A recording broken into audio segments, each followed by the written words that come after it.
1200 years ago, the Vikings exploded out of the cold North Sea, like beasts unleashed upon an unsuspecting world. They came from the land of fjords, a land hard to farm, and bitter clan rivalries, modern-day Scandinavia.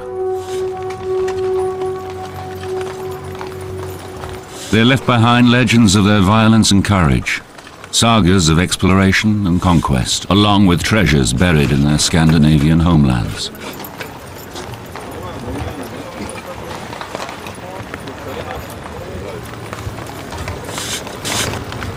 In 1880, Norwegian archaeologists made an extraordinary discovery, opening a window to the past and revealing for the first time how the Vikings truly lived and died. They found shards of strange tools, jewels and wood carvings. It was amazing. It transformed Vikings from a marauding culture of the north with supposedly horned helmets and swords descending on Europe into a people who had a civilization as complex and as artistic as any in Europe at the time. One object, unearthed at a number of burial sites across Scandinavia, revealed more about the Viking Norse people than any other.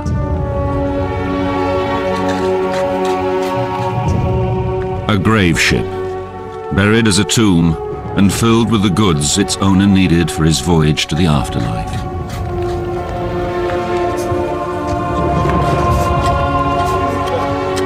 The only way to get from place to place was by boat, and they developed wonderful boats. When they first started excavating, they didn't believe that they actually sailed in these wonderful ships. They were wonderfully seaworthy, very handleable, and could, of course, they only drew about 3 inches or something and could go up rivers. One of the wonderful things that the Vikings did oftentimes with their great personages was to bury them in their ships with all the implements, because they felt that they were then going, death brought a journey. All the implements that one might need for life into eternity was put on the ship and then buried. And so it's all very well preserved. Who were these mysterious barbarians with their elaborate burials? And what drove them to dominate the Dark Ages?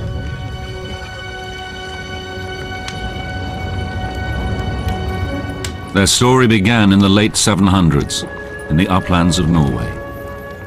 We do have some indications of what life was like before the Vikings took to the sea and began their raids. They tend to be a sedentary, agriculturally oriented people who were pretty much organized around villages or clans of some sort, probably familiarly oriented, although we're not exactly sure about that. But they tended to have chiefs who ruled these little groups and sometimes had war in between them. But the Viking life was very much one of survival. The climate was colder than would have been in the rest of Europe. The weather could be brutal at times. It was probably difficult to stay alive, and that's an important point to make. At the dawn of the Viking Age, the family farm was the basic economic unit of Norse life. As farmers and herdsmen, they planted grains and vegetables during the short growing seasons and relied heavily on livestock. But peace in the Northland was coming to an end. The expanding Viking population needed more fertile farmland, and tensions boiled over. Inevitably, violence flared between the Viking clans. As the stronger attacked the weaker, raiders fell on farmers with axes, swords, and brutal violence. Land feuds erupted with utter lawlessness. Basically, a king was a man who had a big farm, and he had his bonders, his farmers, and his slaves. And whenever he felt like going and attacking somebody else, he just got all his guys together and went off and attacked them. The Vikings would run into the village, grab everything they could, take off again. So it's not terribly sophisticated, but very effective.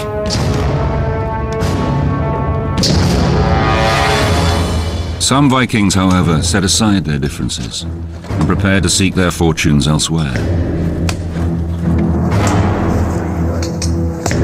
The hands and tools that once shaped the cross beams of barns turned to another task. Along the shores of the northern inlets, boats were built. Boats that changed the lives of these people. Viking longships.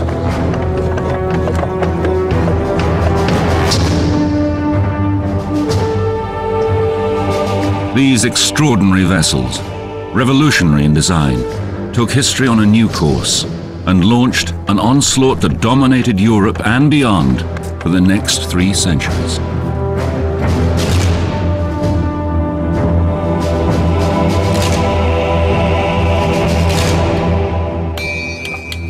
In the longship, Vikings drew on generations of boat-building techniques and seafaring skills. There would have been no Vikings without the Viking ship. And it is that evolution of that technology that allowed them to make such a mark on history. In time, they learned to make boats that were seaworthy enough to travel the North Atlantic. This was really what gave the Vikings their long reach. You could put one of these boats together in maybe a month or 6 weeks. And the design was always exactly the same. And they would make the boat either as broad as they needed for calm waters or as deep as they needed it for open oceans. And if they wanted a boat to go up the rivers of Russia or in Europe, a raiding boat that might go into the heart of the continent, they could make the same style, the same construction technique, but just a small version. They were light enough to be carried over portages, they could be dragged up rivers, and they could be sailed. And that was one of the important features because the boats were swift like lightning and there wasn't anything that could catch them. It's no longer a coastal vessel like many of the Mediterranean ones were. They would make the jump from Norway to Scotland and from the Faroe Islands to Iceland and from Iceland to Greenland over open waters that were far too dangerous for coastal vessels ever to take on. And the Vikings weren't frightened by this, and they had the technology to make it happen. The result was a boat with a low draft and high adaptability, a technological marvel for its day.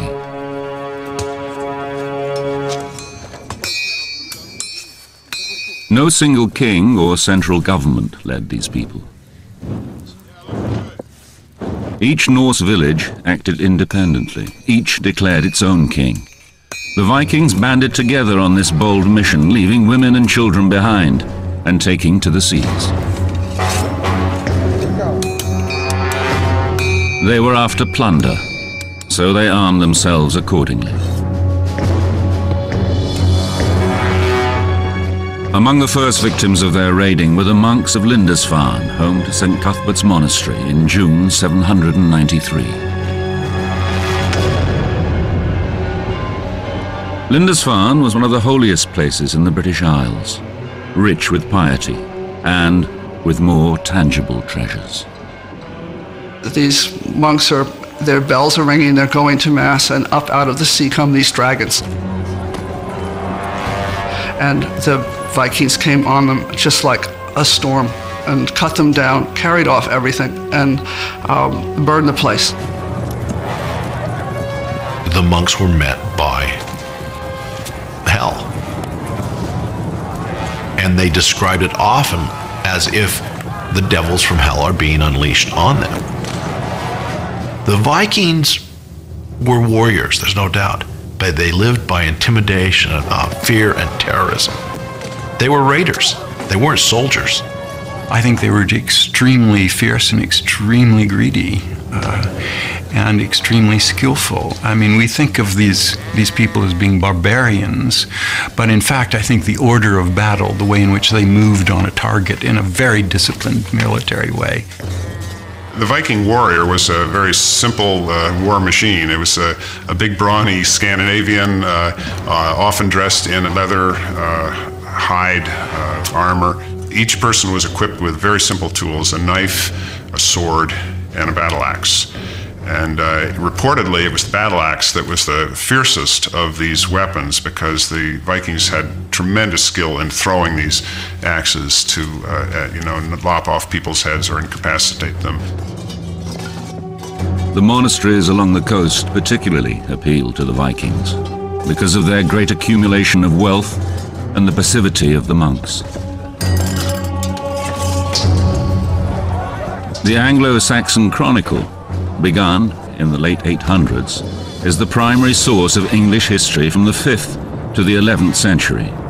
It records the terror wrought by the Viking invaders. The ravages of heathen men miserably destroyed God's church on Lindisfarne with plunder and slaughter. This attack on these monks and their treasures in 793 AD was an historical milestone, the first major Viking sea raid. But Lindisfarne and the other vulnerable monasteries along the coast of the British Isles were only the beginning. As the 8th century drew to a close, the Viking raiders set their sights on larger prizes. The major cities of Europe were about to feel the power and the fury of these Norsemen and the bite of their steel. The Vikings left Scandinavia to plunder. The 793 AD attack on Lindisfarne sparked an inferno of Viking barbarism that threatened to consume all of Europe.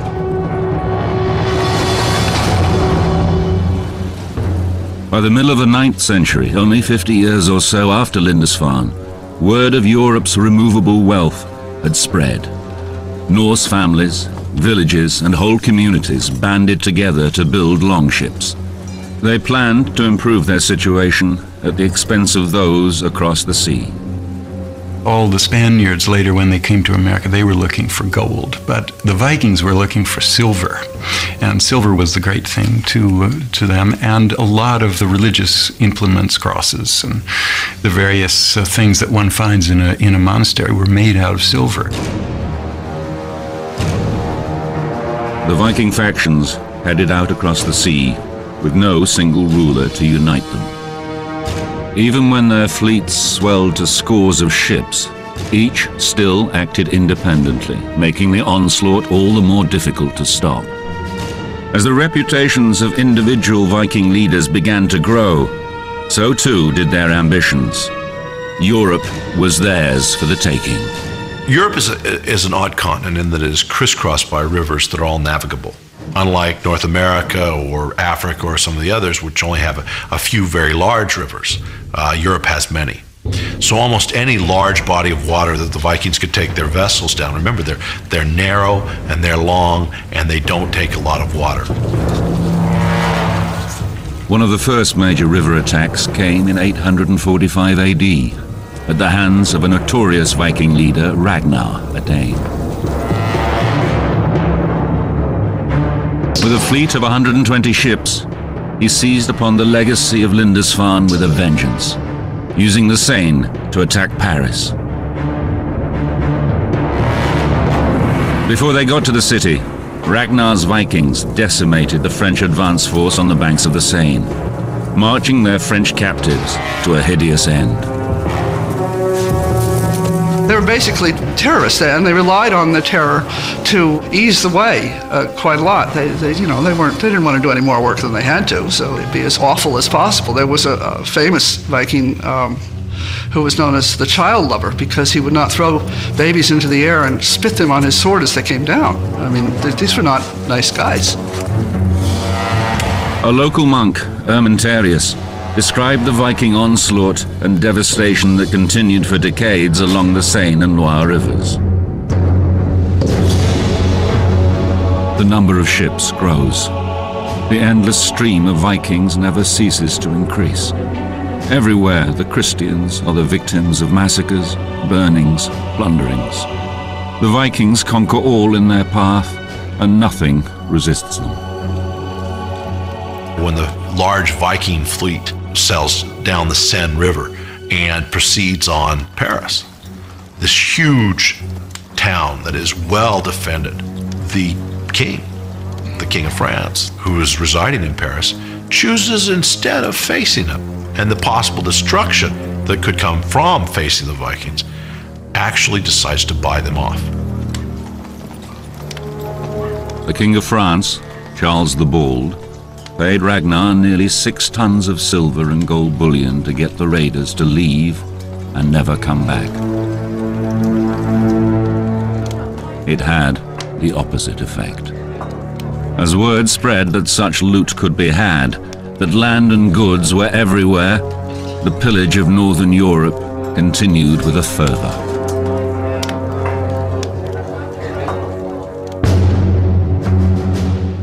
Between 790 and 1100 AD, Vikings followed every major river and water route into the heart of the continent. But for the Vikings, a new world awaited.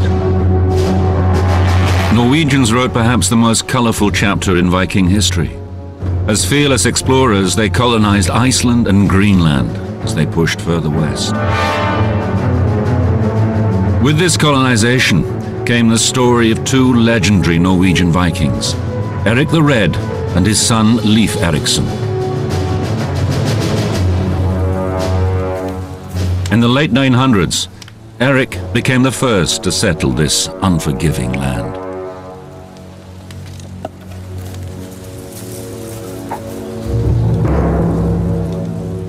A fiery character, Eric was soon banished for 3 years from Iceland as well.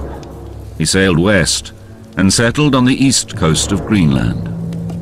And so he begins to advertise this land, and he can't very well say, by the way, we only have a little bit of coastline that is at all habitable. So he goes over and says, we've got Greenland. It's covered in green. Some of them undoubtedly come, see what it is really like, and go home. But a lot of very strong and stalwart and hardy Vikings stay, and they have a life that is very harsh. The ground wasn't very tillable, but fishing was available, and other meat was available. But it was a harsh land.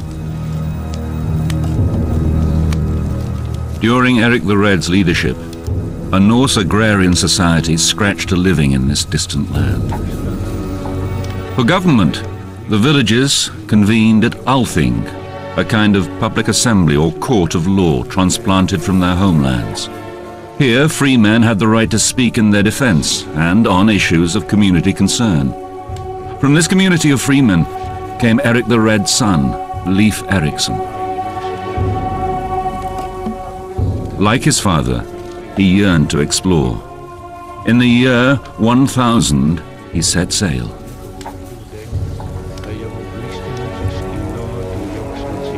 Leif Erikson follows a rumor. Another Viking before him has left an account that he was traveling to the west to go to the other colony in Greenland and gets blown off course. And by the time he has found his direction, he's off the coast of a very green and luscious land. Well, Greenland was not green, nor was it luscious.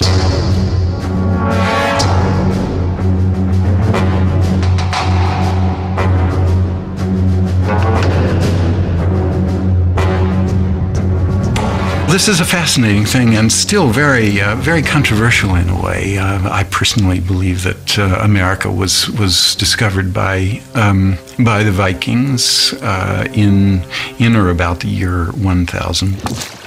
Leif Erikson's village in Newfoundland has been carbon dated, for example, precisely to the year 1000 AD. So we know that Vikings were at least in Newfoundland and probably farther to the south than that. The Greenlanders' attempt to settle here failed. The Newfoundland colony lasted only a decade. But 500 years before Columbus made his epic journey, Vikings had linked the eastern and western hemispheres. After wintering in Newfoundland, Leif Erikson returned to Greenland and introduced something new to the island settlers. With the same tools that built the longships, they built the rugged crosses of a new religion. They decided that they would convert. Leif Erikson went to Norway, where the king asked him specifically to take Christianity to Greenland and to Christianize Greenland colonies, which he dutifully did. As Viking influence spread, the wider world in turn shaped Viking culture. Their leaders saw Christianity as a means to unite the clans, and ultimately, to wield more control over them.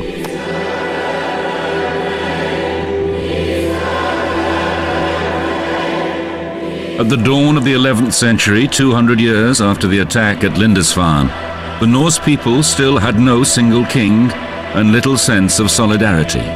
It was Christianity that presented a reason to unite. But the Christian Vikings experienced resistance from their pagan tribesmen to give up their ancient gods. The kings began to go for Christianity because it helped them. It helped them consolidate power. And they began to impose it on these people. And there was a lot of struggle. The people didn't like it. They didn't want to give up their old ways. They were afraid of giving up their old ways. There were some Christian missionaries that came on the island and went around and converted a few, but there were a lot of skeptics. And at one certain occasion, they decided that they were going to go into a test against the pagan deities and the representative of pagan deities, which was known as a berserker, a man who was a little crazy, to put it nicely. And so these Christian missionaries challenge him. So we'll build a fire, and you pagans build a fire. If the berserker passes through your fire but can't pass through ours, then we know Christianity is won. If he can't pass through yours, then we know paganism is won. It's almost like an Old Testament duel, right? Well, the story says that the Viking berserker came in, passed easily over the fire that was made by the pagans, but could not penetrate the fire that was made by Christians. And thus everyone around saw that Christianity was the right religion and thus joined. Back in Norway, the great catalyst for Viking unity emerged in the destiny of one young boy. Harald Hardrada was the half-brother of Norway's King Olaf and his heir apparent. He was just 15 years old, fighting on the losing side of a Viking civil war. But Harald returned to extract his revenge and wrote his own history in the blood of his enemies. The Vikings spread like a murderous plague across Europe.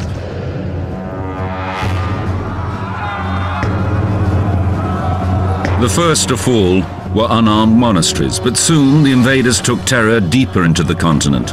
Eventually, the Vikings turned upon themselves. Norway was locked in civil war. In 1030, the Battle of Stiklestad pitted forces loyal to current Danish ruler Knut the Great against Norwegian King Olaf.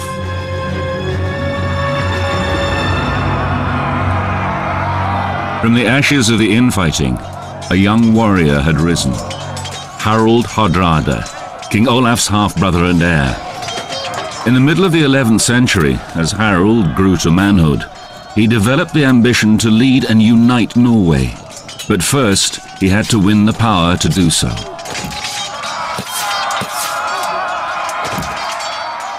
Harald was an interesting character. He begins his Viking regime, if you will, when he's a young man. At 16, he's wounded in a battle that will eventually take his royal brother's life, and he is to flee. Harald Hardrada faced exile in the faraway northern lands. He headed to Sweden, and then eventually to Kiev, a thriving trading city in what is now the Ukraine.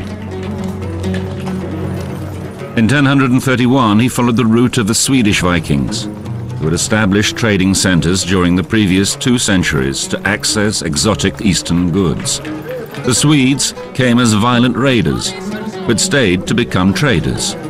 Through trade, Kiev connected the Norse world with the wider world of the East. When they find coin hoards of this period, the coins are from all over the world. And they found like little statues of Buddha in the ruins of Hedeby. And these were the connections of these people. They're far more important because of this than because of the bash 'em smash 'em stuff. Harald realized that without a market for his plunder, his power was limited.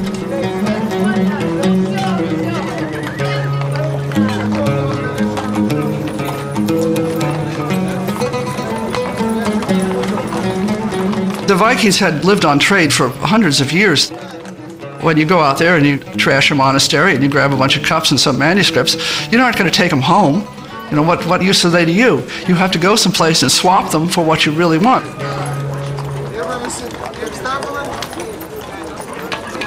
But material goods made up only part of the trading.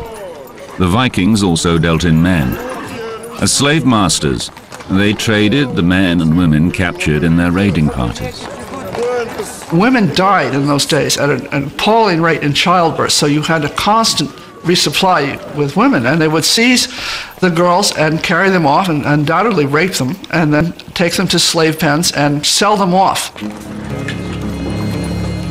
But despite Kief's economic lessons, Harald had not come this far to seek his fortune in the marketplace. He must also assume the mantle of a warrior and learn the skills that would make him a king.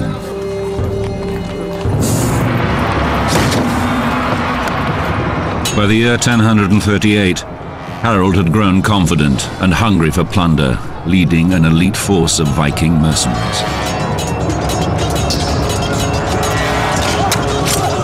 He fought on behalf of foreign rulers across the east, winning wealth and power as he prepared to return to Norway and seize the crown. In Sicily, Harald demonstrated his legendary resourcefulness.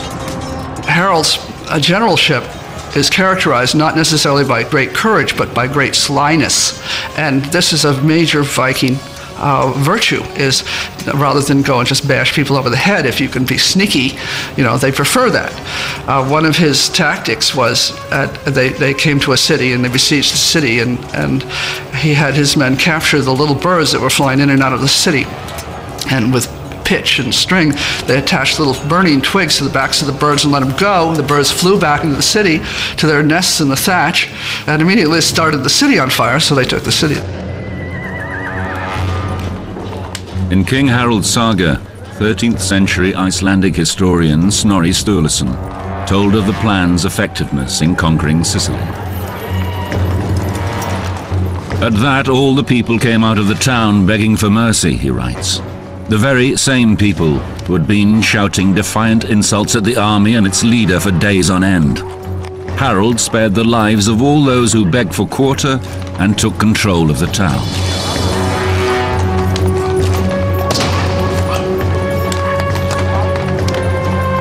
After nearly 15 years, the cunning Harald had amassed the reputation and wealth he needed to at last lay rightful claim to his fractured native lands.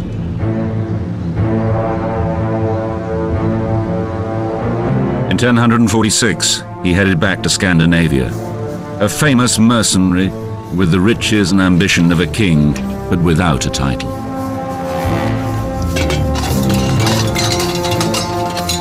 As next in the line for the throne of Norway, he was ready to stake his claim.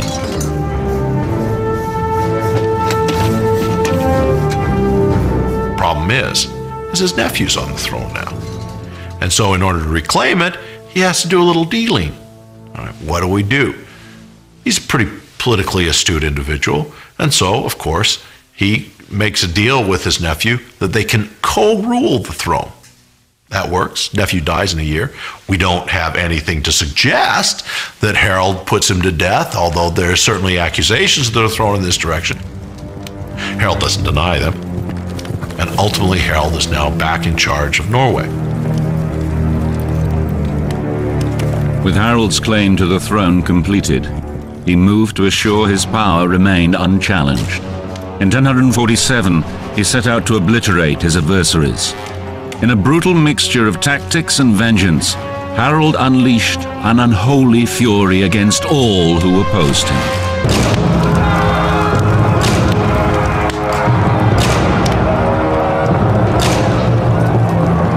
In 1047 AD, after years of gaining power, Harald Hardrada became king of Norway.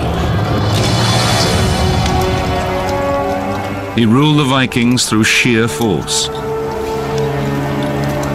Harald's men were merciless as they lay waste to the farms and villages of those who opposed him. Their message was simple: submit or die.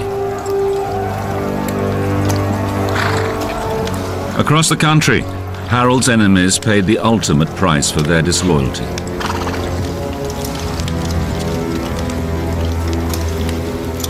In King Harald's saga, the king celebrated his insatiable cruelty in his own words. I kill without compunction, and remember all my killings. Treason must be scotched by fair means or foul before it overwhelms me. The oak trees of insurrection grow from the acorns of treachery.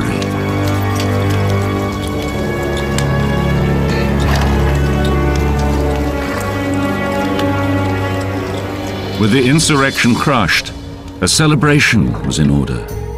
King Harald's faithful supporters filled his longhouse for a lavish celebration. If you had a lot of money, if you had lots of gold, you were a very big he in the Vikings because you gave it away to people. This was how they accumulated their armies. Well, you've got to feed these guys, and also you've got to be able to lay gold on them because that's what they want. You have to be able to hand them a gold ring when they do something wonderful, or give a Skald a gold cup or something. So you have to have a huge amount of treasure, and if you have a huge amount of treasure, then you become an important guy, and which is the whole point of Harald in going through these palace plunders, which was where you accumulated a lot of gold. The Viking lord was a man who attracted men to him by power of personality, and he had to have a reputation for victory, for getting out there, taking you someplace, getting you a big victory, and not getting you killed. So men accumulated at these halls, and they would have huge feasts, and everybody got lots of gold, and everybody drank lots of mead, and then every once in a while they'd all get together and take their swords and go off and kill somebody. But for the most part, it was this great Viking hall thing that was kind of the center of Viking life. In the Great Hall, Viking political deals were made, allegiances forged, and power wielded. It was a very fluid system that allowed Vikings to take advantage of, whatever the situation was, and to move and reformulate. And it could flip over in an instant if a leader fell or was killed in battle or humiliated or something happened, and somebody else would rise up immediately, often from a totally different direction. With Kiev as his model, King Harald set out to create a major trading center at a strategic seaside town where goods from all over the world would be available. The town was Oslo, destined to be one of the region's great ports.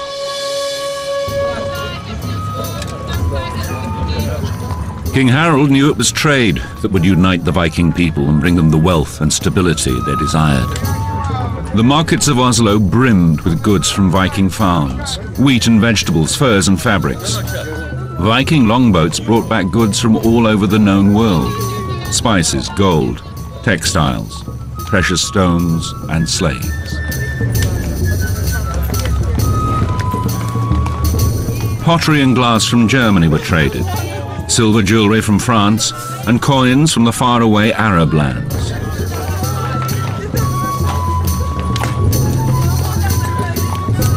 The Viking people became shrewd merchants as Oslo grew and prospered. The ordinary life of this trading community was revealed in the goods interred with them: gold, engraved weapons, jewelry, the ordinary wooden goods of the Vikings themselves. But the development of a major trade center only whet Harald's appetite for greater riches and control. Harald decides a bigger target is in order, and that target is England. And he gets on a boat, number of boats of course. He's joined by the rebellious brother of the King of England, and off Harald Harthrothi goes. As he looked toward England in the future, Harald surely imagined his own empire stretching as far as his longboats could take him. The one-time refugee had gained astonishing power and political clout among his belligerent people. He had already conquered the toughest of his own Viking enemies. His actions were met with little resistance. England and all its wealth seemed within easy reach of his iron grasp. But awaiting Harald and his men was a tough and disciplined army, and a struggle greater than any he had faced. In late September 1066 AD, a rider bore dark, urgent news for the city of York. The Viking king Harald Hardrada was approaching. The English knew well his reputation for brutality. Only swift action and great courage could stop him. Harald began his conquest on the coast, and after winning a quick succession of violent conflicts, his victory looked all but assured.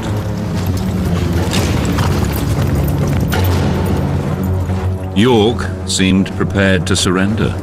Harald and a contingent of his troops headed for Stamford Bridge, some 7 miles from the city. He'd expected York's leaders to pay homage and to present hostages as tribute.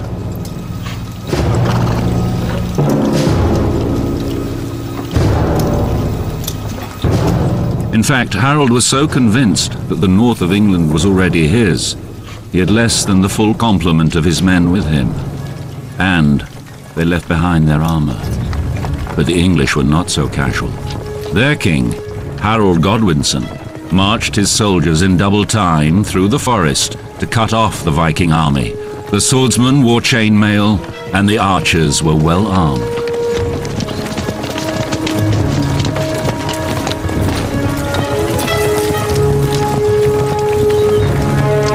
When the English army shows up, at least the sagas tell us, they're completely surprised as they see the armor shining in the sun of the midday, coming closer and closer to them. They don't know who it is. But as it gets closer and closer, they recognize who it is. According to King Harold's saga to the Vikings, it looked like a sheet of ice when the weapons glistened. A fateful decision took Harold. Rather than retreat and wait for the rest of his troops to arrive from the ships, he wanted to fight. At one point, the English pulled back. Harold sensed victory, and his forces broke formation. There's a story. One warrior stood on the bridge and held off all the English.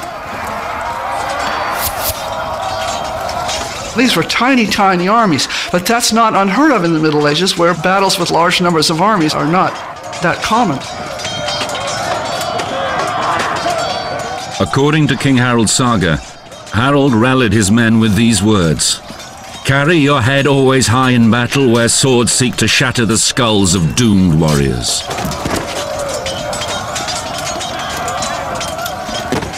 The guy on the bridge held them off. But then once he was jabbed, they were able to get to Harold.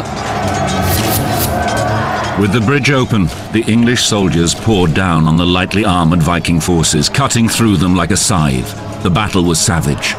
The Viking used all their skill and courage, but one after another the Vikings fell, their blood soaking into the English soil in an appalling slaughter.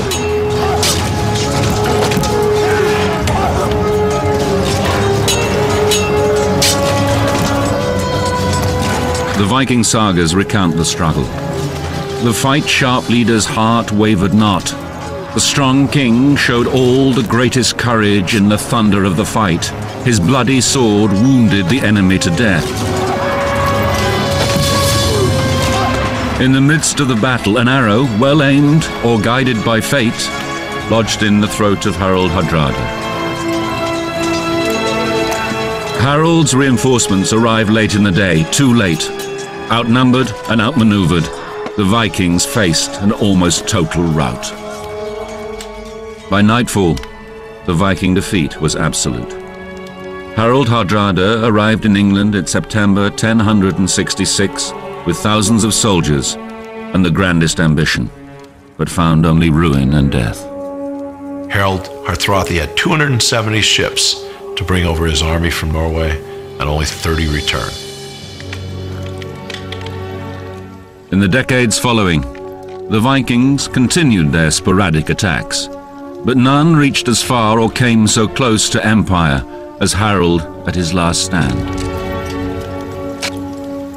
In a matter of weeks, a new era of European history took hold.